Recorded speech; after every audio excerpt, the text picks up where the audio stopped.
Sa nakaraang recap ay natapos tayo kung saan ginawaran ng mabigat na parusa ng ating bida ang lahat na nandudoon nakasangkot sa panggigipit kina Donald Long at sa kanyang kapatid na si Whitney Zon o mas kilala sa pangalang Yvonne Long. Subalit sa ibinigay na parusa ni Finn Zon, sa una ay hindi pa ito nagustuhan ni Xander Wang kaya itinaas ng ating bida ang parusa. Nagpatuloy ang pagtaas ng parusa sa bawat pagsagot sa kanya ng mga naroon hanggang sa umabot pa sa kailangan na ng lahat putulin ang kanilang buong kamay, at sa mga puntong ito ay idineklara na ng ating bida na sa susunod kung sino man ang muling marinigan pa niya ng kahit isang salita ay siya na ang papaslang sa kanilang lahat. Kaya naman labis nila itong ikinagulat nang marinig ng mga naruroon ang mabigat na iginawad na parusa sa kanila ng ating bida. At para hindi na mas lalong lumala pa ang kanilang sitwasyon, si Xander Wang na ang nagpresentang mauuna kung saan matapos niyang makita ang buti na nasa tabi niya ay hinimok niya naman ang kanyang mga kasamahan na wag nang magpatumpik-tumpik pa. Kasunod nito ay walang pag-aalinlangang binasag ni Xander Wang ang kanyang napulot na buti sa kanyang braso para makagawa ng patalim na siyang gagamitin niya sa pagputol ng kanyang kamay. Kaya naman sa bandang huli ay wala rin namang nagawa pa ang mga naruroon kundi sumunod sa yapak ng kanilang naunang kasamahan na si Xander Wang kahit na bakas sa kanilang muka ang pag-aalinlangan. Kasunod nito nang matapos nilang itaas ang kanilang mga sandata at sabay-sabay na pinutol ang kani-kanilang braso ay sabay-sabay na rin itong lumipad sa himpapawid habang nababalot ng nakakabinging pag-ungol ang kalsada. Kaya naman dahil natapos na ng mga lalaki ang kanilang parusa ay kanya-kanya na rin sila sa pag-alis nang bigyan na sila ni Finn Zon ng pahintulot na maglaho sa kanyang harapan. Maya-maya lang napalingon si Finn Zon sa kanyang kapatid dahil sa tinawag siya nito, kung saan pinuri nito ang kahanga-hangang ipinakita ng kanyang kapatid. Bukod dyan ay labis din ang kanyang pasasalamat sapagkat ang lahat ay nasolusyonan na, kaya naman inakit na niya ang ating bida na umuwi sa kanilang bahay. Gayunpaman bago pa sila tuluyang makapaglakad paalis ay agad ni Queen Xia nilapitan si Yvonne upang hiramin muna si Finn Zon, sinabi niyang mayroon lang siyang ilang salita para sa kapatid nito. Kasunod nun matapos niyang magpaalam ay hinawakan na niya ang ating bida upang lumayo at nang sa gayon ay makapag-usap sila ng maayos. At makalipas ang ilang sandali nang makalayo na ang dalawa ay agad-agad na ring lumingon paharap si Queen Xia sa ating bida sabay agad niya rin itong binungangaan. Sinabi niyang dahil sa kapatid ni Yvonne Long ang ating bida, wala siyang balak magpatalo dito. Bukod dyan ay sinabi niya rin na sa kanyang palagay, sa ilang taong pagkawala nito ay mayroon siguro itong ginawa kaya ganon-ganon na lamang ang pangangilabot sa kanya ng ibang nilalang. Subalit kahit na malakas na si Finn Zon ay kailangan pa rin naman niya itong paalalahanan, binalaan niya ang ating bida na lubhang mapanganib dito sa Hayden kaysa sa iniisip nito. Ayon sa kanya kaya niya ito nasabi, sa puntong dumating na ang tamang oras ay hindi malabong ang Chen family at ang Pu family ay magtulungan upang pabagsakin ang ating bida. Dagdag pa niya na dahil dalawang tanyag na pamilya na ang kakalabanin ng ating bida, hindi nito magagawang palayasin ang dalawang pinakamalaking pamilya sa Hayden ng mag-isa, kaya't magiging dahilan iyon upang hindi na muling magkaroon pa ng kapayapaan si Yvonne sa kanyang buhay. Isa pa bagamat para sa ating bida ang lahat ay parang isang kasiyahan lamang, ngunit epektibo naman itong kinaladkad si Yvonne at ang kanyang ama palapit sa kaguluhan. Kaya naman ipinagtataka niya kung ang pagbabalik ba ni Finn Zon sa buhay ni Yvonne ay isang maganda o masamang bagay para dito. Gayunpaman sa hinaba-haba ng paliwanag ni Queen Xia kay Finn Zon ganito rin naman kaikli ang isinagot ng ating bida, pinasalamatan lamang ni Finn Zon si Queen Xia para sa pag-aalaga nito kay Yvonne. Subalit mariinding namang pinaliwanagan ni Finn Zon ang babae, sa kadahilan ng hindi nito alam ang kalahati ng kung ano ang kaya niya. Kasunod nun ay tumalikod na si Finn Zon paalis at kanyang nilayasan ang babae nang wala man lang paalam. Kaya naman nabastusan ng guro sa ginawang paglayas ng ating bida nang walang paalam, subalit hindi naman siya binalikan pa ng ating bida at umuwi na lang ito papunta sa kanilang bahay. Makalipas ang ilang sandali ay mabilis nang lumipat ang eksena doon banda sa masikip na iskinita, kung saan naglalakad na sila Finn Zon kasama ang kanyang pamilya. At habang sila ay naglalakad, napag-alaman ng ating bida na ang daang kanilang tinatahak, ay kung saan nakatira ang kanyang kapatid sa buong taong ito, ang daan kung saan may dumi sa alkantarilya na tumatakbo sa kalye at may mga bahay na gumuguho. Kasabay rin nun ay sumulyap siya sa kanyang kapatid gayong naawa siya para sa kalagayan nito. Maya-maya lang tuluyan na ring nakarating ang tatlong magkakapamilya sa harap ng pintuan kaya isang hakbang na lang ay nasa loob na sila. Ilang sandali pa ang nakalipas sa kanilang pagpasok ay patuloy pa rin ang pag-iisip ni Finzon sapagkat napansin niyang masyadong maliit ang kwarto dito sa bahay ng kanyang kapatid, bukod dyan ay wala pa itong sahig, walang simeneya na pangpainit, at panghuli ay wala pa itong air conditioner. Kaya naman nang makita niya ang kalagayan ng kanyang kapamilya, labis niya itong ikinalungkot sa kadahilanang wala man lang kakayahang magpundar ng kagamitan kung saan naninirahan ang kapatid ng King of War Wings. Ilang sandali pa pagpasok nila sa silid, agad-agad nang humingi ng pasensya si Donald Long kay Finzon dahil hindi man lang niya magawang bigyan ng magandang buhay si Whitney, at kasama niya pa itong nakikipaglaban sa kahirapan. Gayunpaman hinawakan lang ni Finzon ang kamay ni Donald Long upang ito ay hindi na mag-alala patungkol sa bagay na iyon, sabay tanong kung ano ang sinasabi nito. Ipinaliwanag ng ating bida kay Tanda na para sa kanya, hindi sasapat ang kanyang paghingi ng pasasalamat para sa lahat ng nagawa nito para sa kanilang pamilya, kaya naman hindi nito kailangan pang humingi ng tawad sa kanya. At maya-maya lang dumating na si Yvonne na may dalang mainit na tubig. Iminungkahi nito kay Lucifer na uminom muna ito ng mainit na tubig nang sa gayon ay mainitan ito. Bukod dyan ay humingi siya ng pasensya dahil wala silang tsaa, kaya naman inunahan na ni Yvonne ang ating bida bago pa magsalita na wag sila nitong tatawanan dahil yun lang ang mayroon sa kanilang bahay.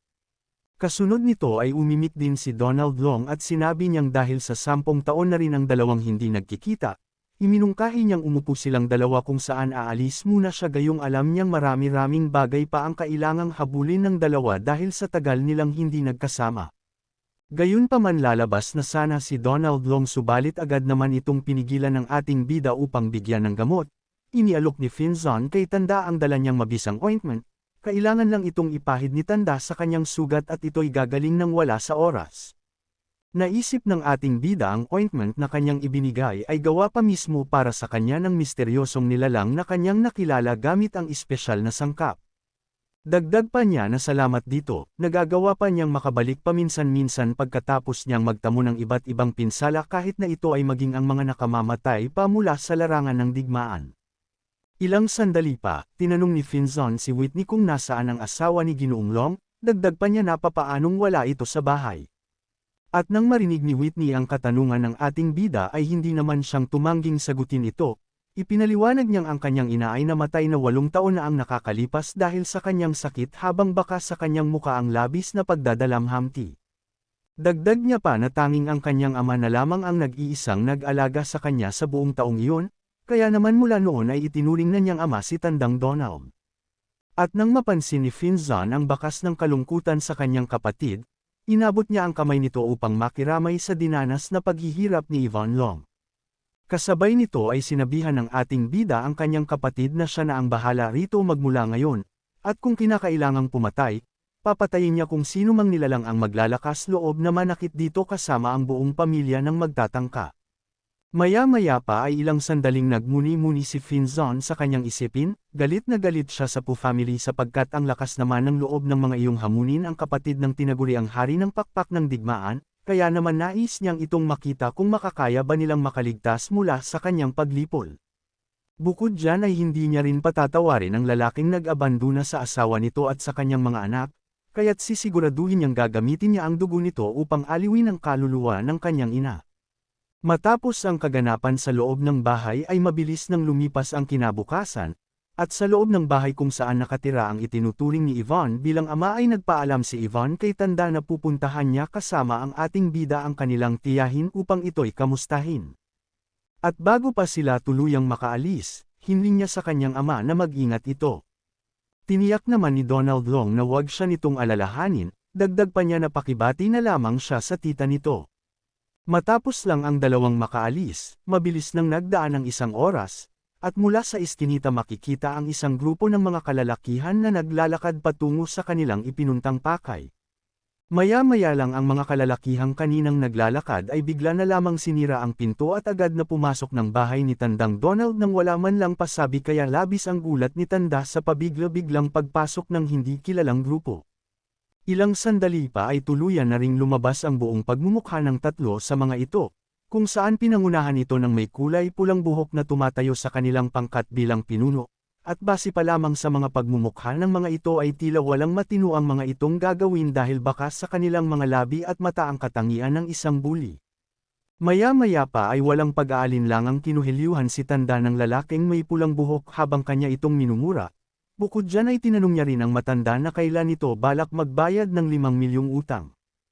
Ipinaliwanag ng lalaki na ang utang ni Donald Long na dapat bayaran ay mula sa kumpanyang nagngangalang Eagle Private Financing Company habang itinataas sa eri ang matanda gamit ang kanyang dalawang kamay.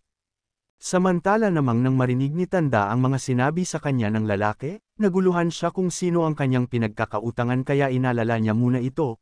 Matapos nun ay napatanong siya kung si David ba ito subalit agad niya rin itong binago sabay tanong kung alam ba ni Mr. Leo ang patungkol dito. Kaya naman sinabihan niya ang lalaki na sabihin ito kay Ginoong Leo na pumunta sa kanya sapagkat nais niya itong makausap ng masinsinan. Sa isip-isip ni Donald Long ay ikiniwento niya kung saan siya nagkaroon ng utang, ipinaliwanag niyang nanghiram siya ng 100 pera mula sa kanila para mamuhunan sa real estate 3 taon na ang nakararaan. Nang ang pamumuhunan ay pumunta sa timog, ito ay tumaas sa 5 milyon. Balik sa realidad, nang dahil sa pag-utos ni tanda sa lalaki ay tila hindi nito nagustuhan ang tabas ng dila ni Donald Long kaya agad niya itong sinampal ng halinhinan sa tigkabilang pisngi, at habang ginagawa niya iyon ay tinatanong niya si tanda kung sino ba sa tingin nito ang nais niyang tanungin, kaya tatlong sabay-sabay agad na mura ang binitawan ng lalaki sa pagmumukha ni tandang Donald. Subalit natigilan naman ang lalaki nang tumunog ang kanyang cellphone dahil may tumawag sa kabilang linya. Kinuha ng bully ang kanyang iPhone mula sa kanyang bulsa, at sa kanyang ginawa ay napag-alamang ang tumatawag palang nilalang ay walang iba kundi si Mr. Liu. At dahil boss na niya ang tumatawag ay agad ng lalaki tinigilan si tanda at mabilis niyang sinagot ang tawag. Sa kanyang pagsagot ay ipinaliwanag niya kay Ginoong Liu na nasa bahay na siya ngayon ni Donald Long, at nang hindi gaanong maintindihan ng lalaki ang sinabi sa kanya ni Ginoong Liu sa kabilang linya ay pinaulit niya ito kung ano ang sinasabi nito. Nang malinaw niyang marinig ang sinabi sa kanya ay agad siyang pumayag sa mungkahi ng kanyang boss, kaya naman tiniyak niya sa kanyang boss na iintayin niya ito dito kung nasaan si Donald Long. Makalipas lang ang ilang sandali nang matapos ang lalaking may pulang buhok kausapin ang kanyang pinuno ay muli itong nagbalik tanaw kay tanda, at habang umuubo si tanda ay malakas naman itong binubulyawan ng di kilalang lalaki na nakuha na nito ang kanyang hiling. Ipinaliwanag niyang si Ginoong Liu ay parating na rito, bukod dyan ay may pagbabanta pa niyang sinabi kay tanda na hihilingin itong hindi na si Mr. Liu makarating pa dito. Gayunpaman nang marinig ni tandang Donald ang pagbabanta ng lalaki ay hindi man lang siya dito nakaramdam ng kahit katiting na pangamba, bagkus tinawag pa niya ito bilang redhead sabay sabing mas mabuti pang ibaba nito ang kanyang hindi kaaya-ayang pag-uugali, dahil kung hindi ay tiyak na magsisisi ito sa oras na makarating na si Ginoong Liu dito.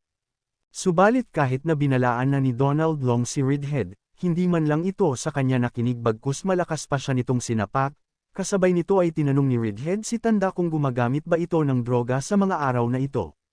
Dagdag pa ni Redhead habang nagpapalabas ng matinding killing intent na anong karapatan nitong pagsalitaan siya ng ganito, kaya naman kinuha ng lalaki ang isang itak mula sa kanyang kasamahan habang sinasabihan niya si Donald Long na dapat niya itong pilayin bago pa tuluyang makarating dito si Mr. Liu. Dagdag pa niya na hindi kaya naman ay simula na lang nitong patakbuhin ang kanyang bibig.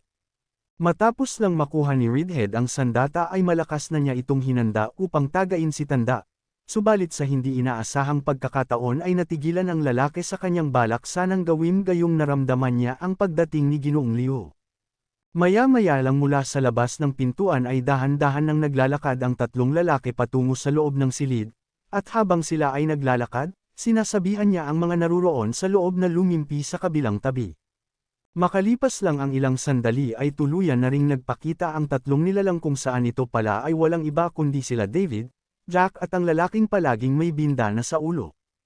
Sa pagdating ng tatlong nilalang ay agad ng dali-daling lumapit si Redhead at kanyang itinuro si Donald Long.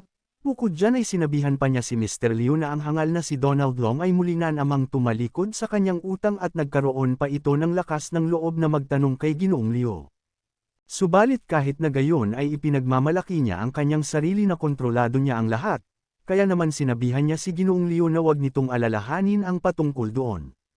Subalit sa hindi inaasahang tugon na makukuha ni Redhead mula sa kanyang pinuno, nakatanggap lang ito ng isang seryosong malakas na sampal habang sinasabihan ni David itong itikom ang kanyang bibig. Bukod dyan ay sinabihan niya rin itong napakalakas naman ng loob ng hibang na hangal na itong hindi respetuhin si Mr. Long. Kasunod nito ay habang siya ay pinagpapawisan, labis-labis ang kanyang pasasalamat dahil buti na lamang ay naitanong niya kay Ginoong Wang kahapon ang patungkol sa ating bida sabay sabing ang lalaking iyon ay isang halimaw.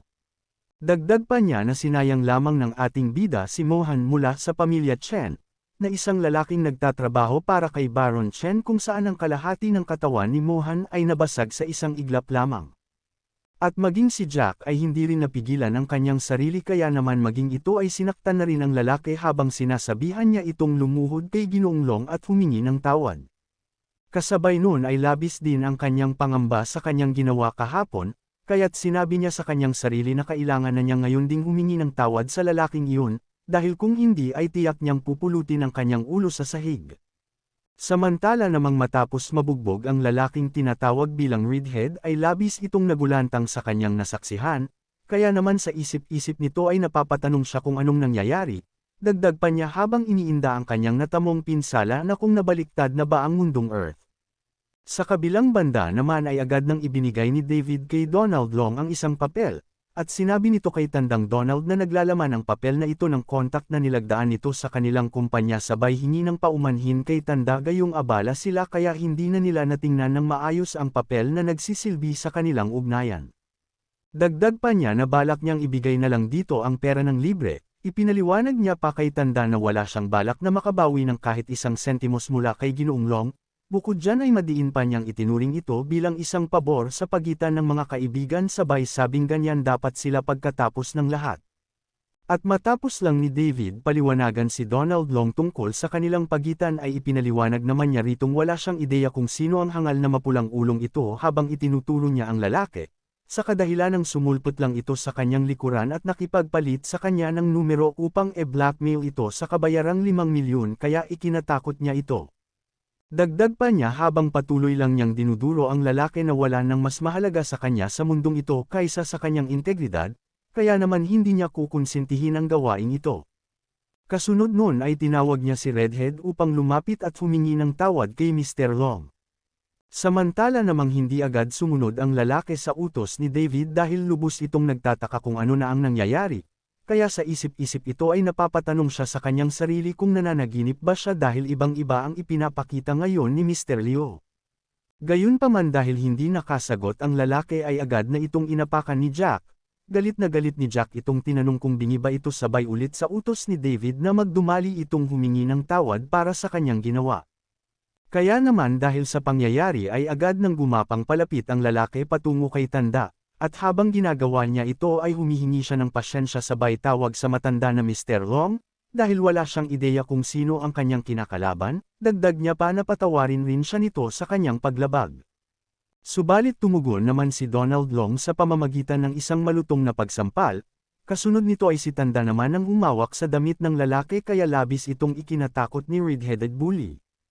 Bagamat humihingi na ang lalaki ng awa subalit hindi naman ito pinakinggan ni Donald Long bagkus ihinanda pa niya ang kanyang kamay upang suntukin ang lalaki, at sa isip-isip niya ay ilang taon na rin siyang nagdurusa mula sa kamay ng mga lalaking ito kaya naman ngayong bumaliktad na ang kanilang sitwasyon, ngayon ay nararamdaman na niyang sa wakas ay nakahinga na rin siya ng maluwag.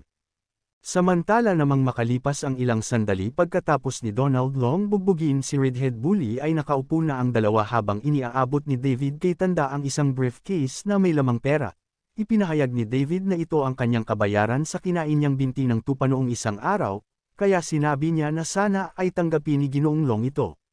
Subalit sa kaloob-looban ni David ay napapamura ito gayong mabigat sa kanyang kalooban na 2 milyon ang bayad para sa isang pagkain lamang. Kaya naman ang pakiramdam niya ngayon ay parang ikamamatay niya ito.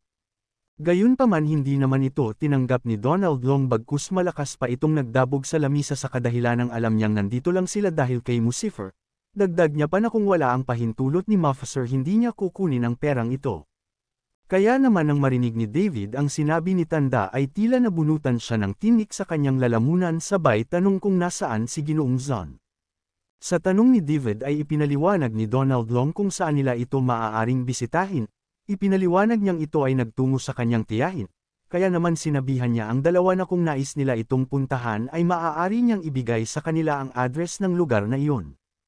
Gayunpaman habang iniaabot ni David ang pera ay bumakas naman sa muka ng dalawa ang pangangilabot, at bago tuluyang umalis ang dalawa ay nagpasalamat muna si Jack kay Tanda sabay nakiusap siya ditong tanggapin ang pera na nagkakahalagang 20,000 na kabayaran para kahapon at para na rin sa pinsalang kanilang idinulot ngayon.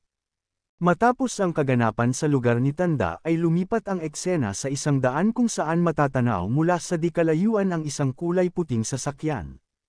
Ilang sandali pa ay bumaba na rin ang mga sakay ng kotse, at mula rito ay lumabas sina Finzon at Whitney Zon. Maya-maya pa ay naglakad na rin ang dalawa subalit habang ang dalawa ay dahan-dahang naglalakad, mula sa kabilang tabi ay may isang bata na inaapi ng 3 bata habang ang isa naman sa mga ito ay may hawak na stick na kanyang ipinapangpalo sa ulo ng nasa gitna, kung saan ang isa naman sa kanila ay sinabihan ng bata na kunin ang bola at tinawag pa niya ito bilang tanga. Sa mga batang nang bubuli ng kapwa nila, mula rito ay sinabi ng batang lalaki na may kahel ang buhok sa kanyang kasamahan na huwag nila itong paglaruan habang inaabot niya ang stick sa kanyang kasamahan dahil isa lang itong palaboy.